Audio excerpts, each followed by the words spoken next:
Hello everyone. तो आज के वीडियो लेक्चर में हम बात करने वाले हैं hyper sensitivity reaction type third और टाइप फोर्थ के बारे में। तो टाइप थर्ड और टाइप फोर्थ के बारे में आज हम बात करेंगे। अभी हमने प्रीवियस लेक्चर के बारे में डिस्कस किया था टाइप वन और टाइप टू के बारे में। तो अभी हम डिस्कस करेंगे टाइप थर्ड और टाइप फोर्थ के बारे में। तो टाइप थर्ड और टाइप फोर्थ से डिस्कस करने से पहले हम आपको बता दें थर्ड को और क्या बोलते हैं, इम्यून रिएक्शन बोलते हैं। क्या बोलते हैं? इम्यून रिएक्शन भी बोलते हैं। आपने एक नाम सुना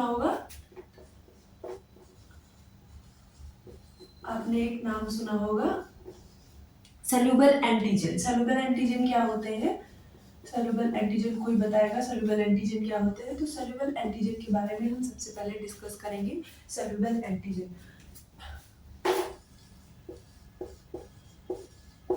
सेल्यूलर एंटीजन। एंटीजन मतलब फॉरेन पार्टिकल, मतलब कोई पॉलन ग्रेन या फिर कोई बैक्टीरिया या फिर बैक्टीरियल टॉक्सिन्स, ये सारे होते हैं। तो वैसे भी हम बात करने वाले हैं सेल्यूलर एंटीजन के बारे में। तो सेल्यूलर एंटीजन क्या होते हैं?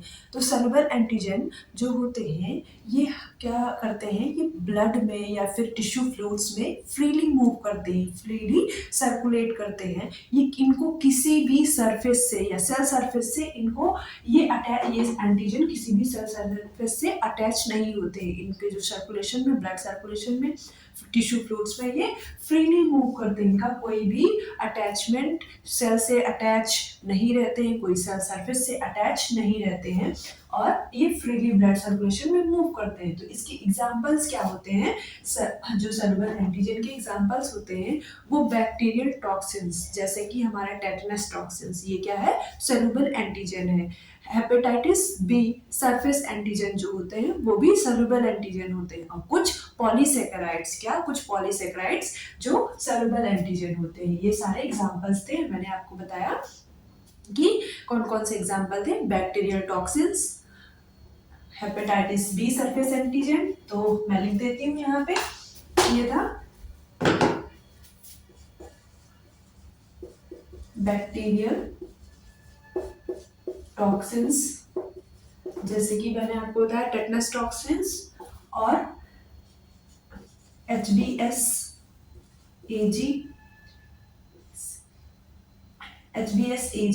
सरफेस एंटीजन,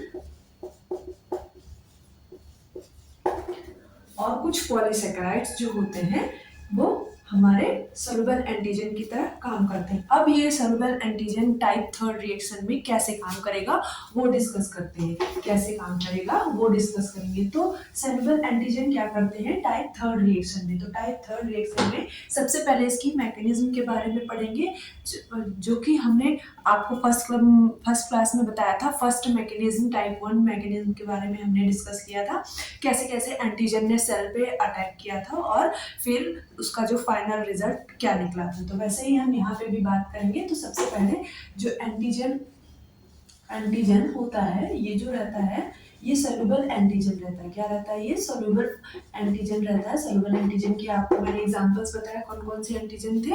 बैक्टीरियल टॉक्सिन्स था जिसमें कि हमारा टेटनस टॉक्साइड आता है। सरफेस एंटीजन था HBsAg, मतलब हेपेटाइटिस बी एंटीजन जो होता है वो सरफेस एंटीजन होता है। और कुछ पॉलीसेकेराइड, वैसे ही ये सेल्यूलर एंटीजन क्या करते हैं? ये डायरेक्टली किस पे अटैक करते हैं? लिम्फोसाइट बी सेल पे। क्यों? क्योंकि जो हमारा टाइप वन, टाइप टू और टाइप थर्ड रिएक्शन है वो कौन सी सेल्स इसमें हेल्प करती हैं? वो हमारी बी लिम्फोसाइट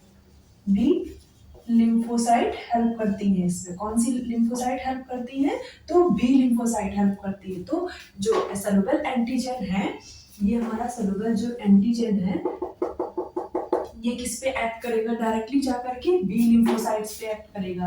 किस पे? ये हमारी बी लिम्फोसाइट है, बी लिम्फोसाइट्स, इस पे जाकर के ये एक्ट करेगा। क्या करेगा? ये सेल्यूलर एंटीजन इस पे एक्ट करता है। एंटीजन, तो ये जब सॉल्युबल एंटीजन बी लिम्फोसाइट पे एक्ट करेगा तो बी लिम्फोसाइट किसको स्टिमुलेट कर देती है, बी लिम्फोसाइट प्लाज्मा सेल्स को स्टिमुलेट कर देती है। और किसको स्टिमुलेट करती है, ये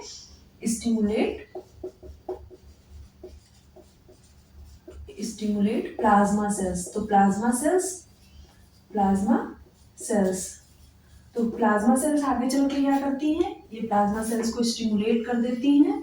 ये जो बी लिम्फोसाइट्स हैं, ये बी लिम्फोसाइट्स प्लाज्मा सेल्स को स्टिमुलेट करती हैं। तो बी लिम्फोसाइट्स क्या करती हैं, जब प्लाज्मा सेल्स को स्टिमुलेट करती है तो प्लाज्मा सेल्स क्या बनाती है, प्लाज्मा सेल्स एंटीबॉडी बनाती है। क्या बनाती है, एंटीबॉडी बनाती है।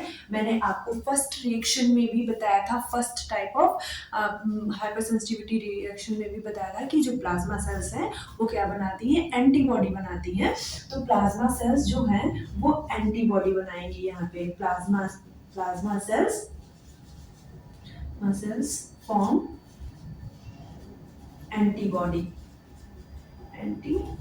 कौन सी एंटीबॉडी बनाती है, तो प्लाज्मा सेल्स कौन सी यहाँ पे एंटीबॉडी बनाती है, IgG और IgM। और first hyper sensitivity reaction first में कौन सी एंटीबॉडी बनाई थी, प्लाज्मा सेल्स, तो IgE बनाई थी। और यहाँ पे कौन सी एंटीबॉडी बनाएगी, IgG और IgM। तो ये IgG और IgM एंटीबॉडी क्या करती हैं, ये IgG IG एंटीबॉडी क्या करती है, ये आगे जाके कॉम्प्लेक्स बनाती है। ये जो एंटीबॉडी है IgG और IgM, ये क्या करेंगी, कॉम्प्लेक्स फॉर्म करती है। किसके साथ मिलके, एंटीजन के साथ मिलके। एंटीबॉडी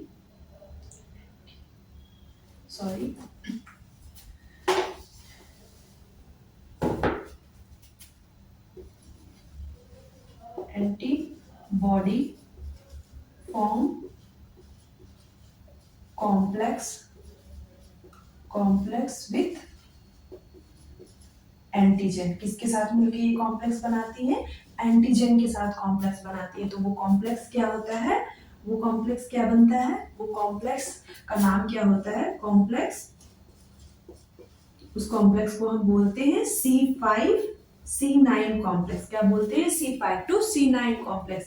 ये कॉम्प्लेक्स क्या करता है, ये कॉम्प्लेक्स जो होता है क्या करवाता है, इन्फ्लेमेशन करवाता है। क्या, इसका जो एंड रिजल्ट होता है, इसका जो एंड रिजल्ट की बात करते हैं हम, इस रिएक्शन की एंड रिजल्ट की बात करते हैं, तो इसका जो एंड रिजल्ट होता है वो हमारा क्या करवाता है, इन्फ्लेमेशन करवाता है। तो इन्फ्लेमेशन ये इसका फाइनल रिजल्ट होता है। इस जो मैकेनिज्म मैंने आपको बताया इम्यून रिएक्शन की, बी लिम्फोसाइट की, तो ये जो हाइपर सेंसिटिविटी थर्ड रिएक्शन था, तो इसका जो फाइनल रिजल्ट होता है वो क्या करवाता है, इन्फ्लेमेशन करवाता है। क्या करवाता है, इन्फ्लेमेशन करवाता है। कैसे इन्फ्लेमेशन करवाता है, ये मैंने आपको यहाँ पे डिस्कस किया है।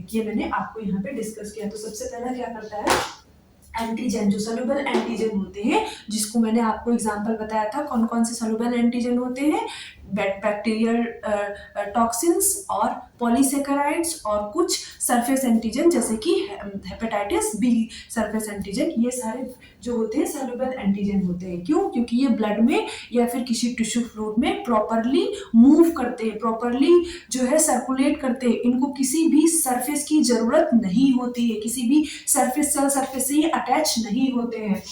फिर ये क्या करते हैं, किस पे एक्ट करते हैं, ये जाकर के जो एंटीजन होते हैं, तो ये एंटीजन बी लिम्फोसाइट पे एक्ट करते हैं डायरेक्टली। किस पे एक्ट करते हैं, ये बी लिम्फोसाइट क्या करती है, बी लिम्फोसाइट एक्ट क्या करती है, स्टिमुलेट करती है किसको, प्लाज्मा सेल्स को। किसको स्टिमुलेट करती है, ये हमारी प्लाज्मा सेल्स है, प्लाज्मा सेल्स को इसने स्टिमुलेट किया। तो प्लाज्मा सेल्स क्या कराती है, प्लाज्मा सेल्स क्या बनाती है, प्लाज्मा सेल्स हमारी बॉडी में एंटीबॉडी डेवलप करती है। क्या डेवलप करती है, एंटीबॉडी डेवलप करती है। तो वो एंटीबॉडी कौन सी एंटीबॉडी हुई जाकर के, IgG IgM एंटीबॉडी को इन्होंने डेवलप किया। तो ये एंटीबॉडी जो होते हैं और एंटीजन जो होते हैं, उन्होंने आगे क्या मिलके बनाया, एंटीबॉडी और एंटीजन जो मिलके हैं कॉम्प्लेक्स डेवलप करते हैं बॉडी में। क्या, कौन सा कॉम्प्लेक्स डेवलप करते हैं, उस कॉम्प्लेक्स का नाम है C5 to 9 कॉम्प्लेक्स, क्या बोलते हैं इसको, C5 to 9 कॉम्प्लेक्स। ये कॉम्प्लेक्स क्या करवाता है, बॉडी में इन्फ्लेमेशन करवाता है। इसका जो एंड रिजल्ट होता है हम कह सकते हैं इन्फ्लेमेशन। तो अब हम डिस्कस करते हैं कौन कौन से इन्फ्लेमेशंस रिएक्शन जो है हमारे टाइप थर्ड में आ सकते हैं, कौन कौन से इन्फ्लेमेशन रिएक्शन टाइप थर्ड में आ सकते हैं, तो हम उसको डिस्कस करेंगे। तो आप में से कोई मुझे बताएगा या फिर बताएगा कि कैसे इन्फ्लेमेशन, कौन कौन से रिएक्शन आ सकते हैं, तो सब हम डिस्कस करेंगे। तो सबसे पहले आपने एक नाम सुना होगा SLE, क्या नाम सुना होगा, SLE, सिस्टमिक ल्यूपस एरिथेमेटस। क्या, सिस्टमिक ल्यूपस एरिथेमेटस। तो ये इसका एग्जांपल होता है। और दूसरा क्या होता है इसमें, सीरम सिकनेस। क्या होता है, सीरम सिकनेस, सीरम सिकनेस। और तीसरा इसका हम बात करते हैं तो सिक टेस्ट। क्या, सिक टेस्ट, सिक टेस्ट भी हमारा इम्यून रिएक्शन में ही आता है। और फिर चौथे की बात करते हैं, कौन सा, Arthus reaction, Arthus reaction, Arthus reaction. और फिर आपने एक नाम सुना होगा पोज, जिसको मैंने आपको बैक्टीरिया में जब बैक्टीरियोलॉजी की क्लास लिया था उसमें आपको बताया था, पोस्ट स्ट्रेप्टोकोकल ग्लोमेरुलोनेफ्राइटिस। क्या, पोस्ट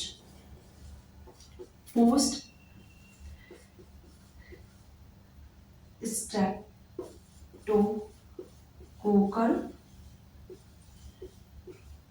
मेरुलोनेफ्राइटिस,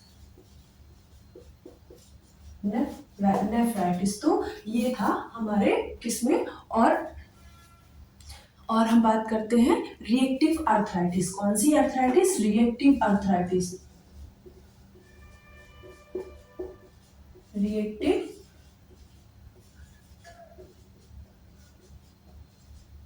रिएक्टिव आर्थराइटिस। ये किसके एग्जांपल्स थे, मैंने बात किया आपसे, तो ये थे हमारे टाइप थर्ड रिएक्शंस के example, SLE, systemic lupus erythematosus, serum sickness, sick test, Arthus reaction, post streptococcal glomerulonephritis और रिएक्टिव आर्थराइटिस। ये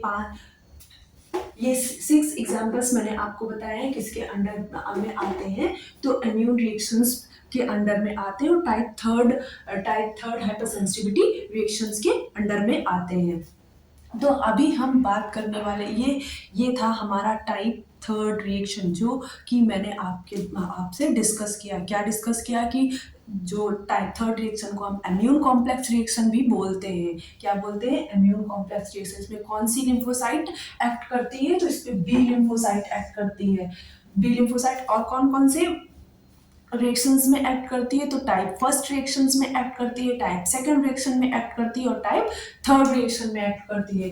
वैसे ही मैंने बात किया कि जो बी लिम्फोसाइट्स होते हैं और जो ये इनका जो कॉम्प्लेक्स होता है वो टिश्यू पे बनते हैं। इसका जो टारगेट सेल्स होती हैं वो टिश्यूज होते हैं, जो जिनको हम बोलते हैं कि एंटीजन और एंटीबॉडी जो कॉम्प्लेक्स होता है वो टिश्यू पे फॉर्म होता है। किस पे फॉर्म होता है, टिश्यू पे फॉर्म होता है। तो जो कॉम्प्लेक्स बनता है वो हमारा किस पे बनता है, टिश्यू पे बनता है। और इसकी रिएक्शंस मैंने बताया कि कैसे कैसे इन्फ्लेमेशन फॉर्म हुआ। फिर इसके जो एग्जांपल्स थे वो मैंने आपको बताया, SLE हो गया, सिस्टमिक ल्यूपस एरिथेमेटस हो गया, आर्थस रिएक्शन हो गया, सीरम सिकनेस हो गया, रिएक्टिव आर्थराइटिस हो गया, पोस्ट स्ट्रेप्टोकोकल ग्लोमेरुलोनेफ्राइटिस हो गया। ये क्या थे, इसके एग्जांपल्स थे। और अभी हम बात करेंगे किसके बारे में, टाइप फोर्थ रिएक्शन के बारे में। किसके बारे में, टाइप फोर्थ रिएक्शन के बारे में हम बात करेंगे। तो टाइप फोर्थ रिएक्शन में क्या होता है, क्या होता है टाइप फोर्थ रिएक्शन में, टाइप फोर्थ। तो टाइप फोर्थ इसको हम क्या बोलते हैं, डिलेड रिएक्शन भी बोलते हैं। क्या बोलते हैं, डिलेड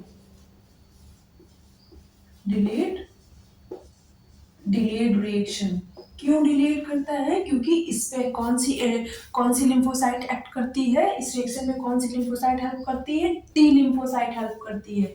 कौन सी लिम्फोसाइट हेल्प करती है इसमें, तो टी लिम्फोसाइट हेल्प करती है।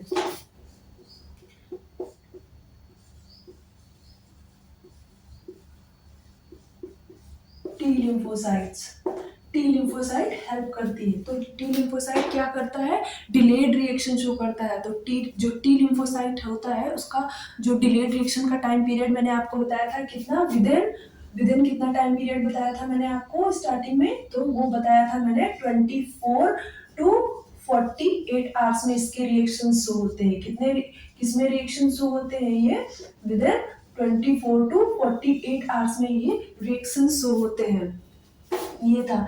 तो हम इसके मैकेनिज्म के बारे में डिस्कस करते हैं। क्या करते हैं, मैकेनिज्म के बारे में डिस्कस करते हैं। तो सबसे पहला इसका मैकेनिज्म हम पढ़ेंगे कि कैसे करते हैं। तो ये मैंने आपको बता दिया कि ये इसको हम डिलेड रिएक्शंस भी बोलते हैं, डिलेड रिएक्शन के नाम से भी जानते हैं। टी लिम्फोसाइट हेल्प करता है, क्या करता है, टी लिम्फोसाइट हेल्प करता है। और जो है टाइम पीरियड कितना रहता है इसका, तो इसका टाइम पीरियड 24 टू 48 आवर्स रहता है। इसका जो रिएक्शंस होता है डिलेड शो होता है।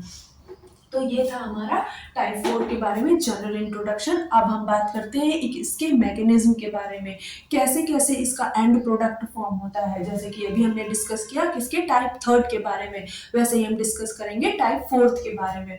तो टाइप 4, तो सबसे पहले क्या होता है, एंटीजन। क्या होता है टाइप 4 में, एंटीजन को लेते हैं।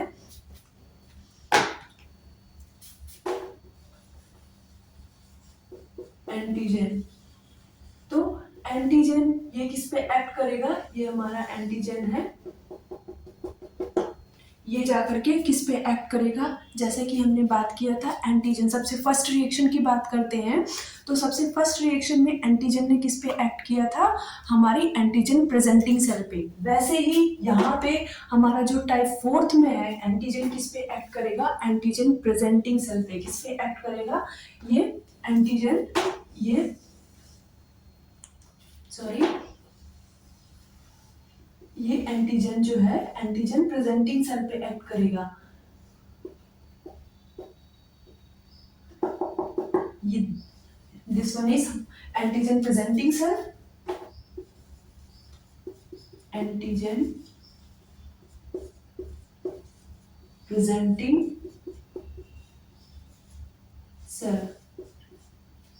तो ये एंटीजन प्रेजेंटिंग सेल क्या करती है, जब एंटीजन यहाँ पे, ये एंटीजन आकर के इस पे एक्ट किया, एंटीजन आकर के एक्ट किया, तो एंटीजन प्रेजेंटिंग सेल क्या करती है, किसको स्टिमुलेट कर देती है, ये किसको स्टिमुलेट करती है, तो ये स्टिमुलेट कर देती है TH1 हेल्पर सेल को। किसको स्टिमुलेट करती है, TH1 हेल्पर सेल को। और सबसे पहले में कौन सी सेल स्टिमुलेट हुई थी, TH2 हेल्पर सेल। और यहाँ पे कौन सी सेल स्टिमुलेट होंगी, TH1 helper cell, TH1 helper cell stimulate होंगी। तो ये TH1 हेल्पर सेल क्या करती है, ये TH1 हेल्पर सेल तीन चीजों को बाहर निकालती है। किन चीजों को बाहर निकालती है, तीन चीजों को बाहर निकालती है। कौन कौन सी चीजों को बाहर निकालती है, हम बात करते हैं। तो सबसे पहले ये इंटरफेरॉन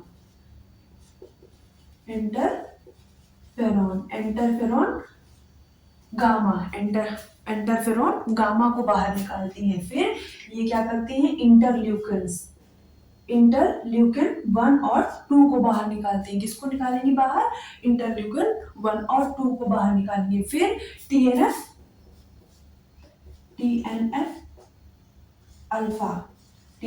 अल्फा को बाहर निकालेंगे, TNF अल्फा को बाहर निकालते हैं। तो ये तीनों क्या काम करते हैं, ये जो हमारा TH1 हेल्पर सेल है, इन्होंने इसको बाहर निकाला। अब इन्होंने इंटरफेरॉन गामा और इंटरल्यूकिन 1 और 2 और जो TNF अल्फा, इन लोगों ने क्या काम किया, तो ये लोग जा करके किस पे एक्ट करते हैं, ब्लड सर्कुलेशन पे एक्ट करते हैं। किस पे एक्ट करते हैं, ये लोग ब्लड सर्कुलेशन पे एक्ट करते हैं। तो ये हमारा ब्लड वेसल्स है, क्या है, ये हमारा ब्लड वेसल्स है। तो जो ये ब्लड वेसल्स हैं, इसमें सेल्स पाई जाती है। कौन सी, blood vessels, this is blood vessels,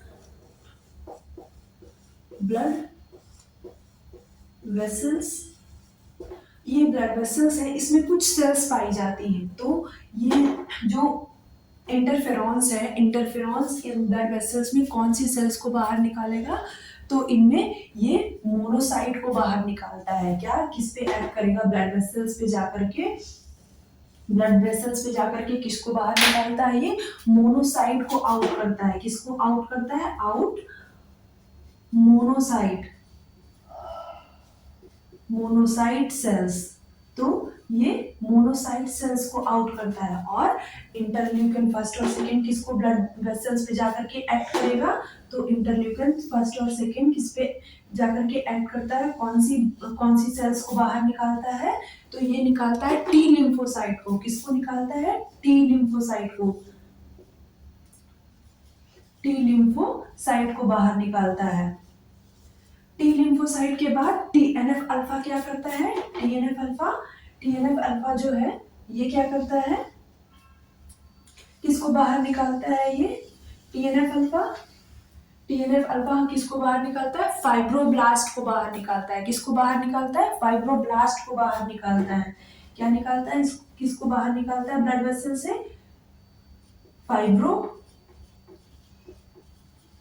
fibroblast को बाहर निकालता है। किसको बाहर निकालता है, ये फाइब्रोब्लास्ट निकालता है। तो अब ये तीनों सेल्स मिलके क्या बनाते हैं, monocyte plus lymphocyte plus fibroblast blood vessel से आउट होते हैं और ये सब मिलके ग्रेन्युलोमा फॉर्म करते हैं। क्या फॉर्म करते हैं, एक ग्रेन्युलोमा फॉर्म करते हैं। मोनोसाइट, मैं यहाँ पे लिख रही हूँ, monocyte, monocyte plus fibroblast, fibroblast plus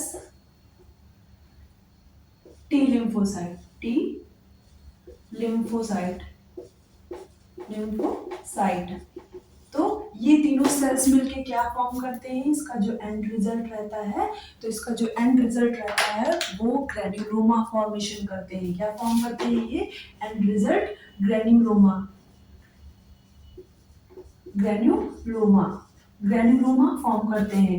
क्या रहता है ये, ग्रेन्युलोमा फॉर्म करते हैं। किसी किसी डिजीज में ग्रेनुलोमा का फॉर्मेशन होता है। तो अभी हम उसके एग्जांपल्स पढ़ेंगे, कौन कौन से हाइपर सेंसिटिविटी फोर्थ रिएक्शन में कौन कौन से एग्जांपल्स आ गए जिनके बारे में हम बात करते हैं। ये था इसकी मैकेनिज्म, किसकी, टाइप फोर्थ की मैकेनिज्म के बारे में हमने बात किया।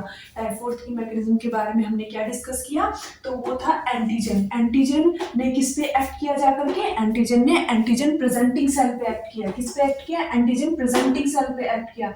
एंटीजन प्रेजेंटिंग सेल ने क्या किया, तो एंटीजन प्रेजेंटिंग सेल ने TH1 हेल्पर सेल को स्टिमुलेट किया। जैसे कि हमने बात किया था कि जो antigen presenting cell type 1 reaction में किसको आउट करती थी, तो वो किसको स्टिमुलेट करती थी, तो TH2 हेल्पर सेल को आउट करती थी। वैसे ही एंटीजन प्रेजेंटिंग सेल्स जो है वो TH1 हेल्पर सेल को यहाँ पे आउट करेगी। और TH1 हेल्पर सेल क्या सेक्रेट करते हैं, तो TH1 हेल्पर सेल जो है सेक्रेट करता है इंटरल्यूकिन्स को, इंटरफेरॉन्स को और TNF अल्फा को। तो ये तीनों जाकर के किस पे एक्ट करते हैं, ब्लड वेसल्स पे, जो बॉडी की जो ब्लड वेसल्स होती हैं उन पे एक्ट करते हैं। जब ये तीनों उन पे एक्ट करते हैं तो क्या रिलीज करते हैं, मोनोसाइट को। इंटरफेरॉन्स किसको बाहर निकालता है ब्लड वेसल से, मोनोसाइट को बाहर निकालता है। और जो इंटरल्यूकिन्स होता है ब्लड वेसल्स पे एक्ट करके किसको बाहर निकालेगा, तो टी लिम्फोसाइट को बाहर निकालेगा। और जो हमारा TNF अल्फा होता है वो ब्लड वेसल्स पे एक्ट करके किसको बाहर निकालता है, फाइब्रोब्लास्ट को। तो ये तीनों मिलके क्या फॉर्म करते हैं, इसका जो एंड प्रोडक्ट रहता है वो क्या रहता है, ग्रेन्युलोमा का फॉर्मेशन करते हैं। क्या फॉर्म करते हैं, ग्रेन्युलोमा। अब हम इसके बारे में डिस्कस करेंगे कि जो ग्रेन्युलोमा है वो कौन कौन सी डिजीज में शो होते हैं, कौन कौन सी डिजीज में शो होते हैं। तो देखते हैं इसके बारे में, हम डिस्कस करते हैं कौन कौन सी डिजीज में शो होते हैं ग्रेन्युलोमा। तो आपने एक नाम सुना होगा, जोन मॉथ रिएक्शन। क्या नाम सुना होगा, जॉन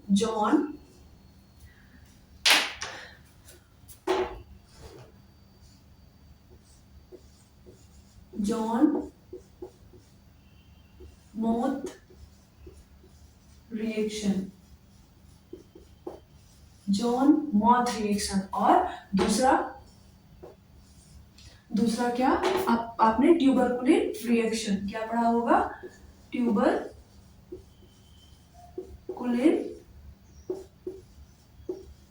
रिएक्शन, ट्यूबरकुलेन रिएक्शन। और तीसरा आपने क्या पढ़ा होगा, कॉन्टैक्ट डर्मेटाइटिस। क्या, कॉन्टैक्ट डर्मेटाइटिस, कॉन्टैक्ट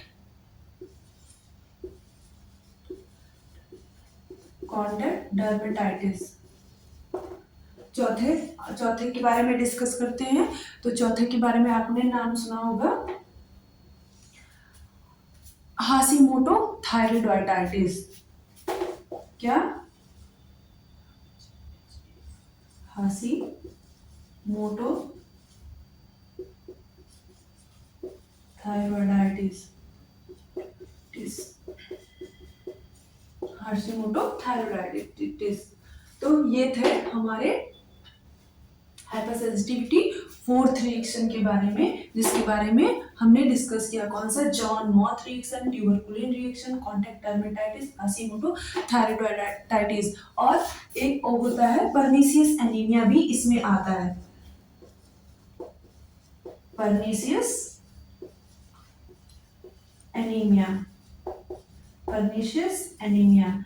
ये थे हाइपरसेंसिटिविटी फोर्थ रिएक्शंस के एग्जांपल, जो कि मैंने आपको बताया कौन कौन सा था, ट्यूबरकुलिन रिएक्शन, हाशिमोटो थायराइडाइटिस, और कॉन्टैक्ट डर्मेटाइटिस, और परनीशियस एनीमिया।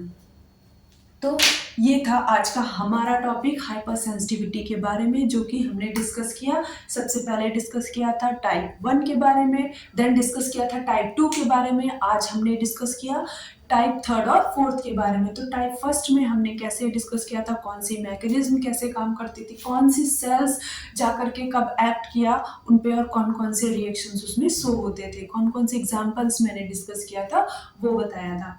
और अभी हमने बात किया था और टाइप 2 के बारे में भी मैंने आपको बताया, और आज हमने डिस्कस किया टाइप 3 और 4 के बारे में। ये था आज का हमारा टॉपिक। Thank you.